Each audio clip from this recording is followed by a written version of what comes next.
Hi అండి. హమ్మయ్య హమ్మయ్య అనను. ఇప్పుడు టైం వచ్చేసి 6:50 అవుతుంది ఈవినింగ్. సెల్ఫీ వీడియో మీకు రివర్స్లో కనిపిస్తుంది. ఇంకా డ్యూటీ దిగాలి ఇప్పుడు నేను. ఏ డ్యూటీ? Mission duty. పూర్తిగా దిగనండోయ్. ఇంకొక బ్లౌజు ఇంకా సగం ఉంది.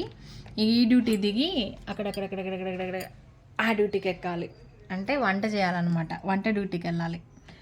ఏందో ఫ్రెండ్స్, ఒక్కొక్కసారి అనిపిస్తుంది అప్పుడు అమ్మ నాన్న మంచిగా చదివించుంటే, మనం మంచిగా చదువుకొని ఉంటే ఇప్పుడు ఇన్ని బాధలు ఉండవు కదా అనిపిస్తుంది నాకు. ఎందుకంటే బయటికి వెళ్ళి జాబులు చేసుకునే వాళ్ళని చూస్తే లేడీస్ని మంచిగా టైం ప్రకారం మార్నింగ్ 8 వరకు ఇంట్లో పని చేసుకుంటారు, వెళ్ళిపోతారు.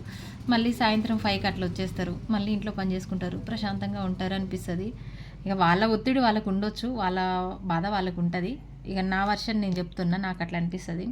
నేను డే అంతా కూడా ఇంట్లో ఉండి పొద్దున్న లేచిన దగ్గర నుంచి చేస్తూ ఉంటే ఏదో ఒక పని తేలుతూనే ఉంటుంది. ఒక గంట సేపు రెస్ట్ తీసుకుందామంటే ఆ రెస్ట్ తీసుకున్నా కూడా ఆ గంట సేపులో చేసే పని కూడా మళ్ళీ కాసేపు అయ్యాక నేనే చేయాలి కదా అని అనిపిస్తుంది. ఏందో ఈ జీవితం. నాకు ఒక్కొక్కసారి ఇట్లా బాధ అనిపిస్తుంది, ఒక్కొక్కసారి మళ్ళీ నా ఫ్యామిలీ కోసమే నేను చేసుకుంటున్నా కదా అని సంతోషం అనిపిస్తుంది.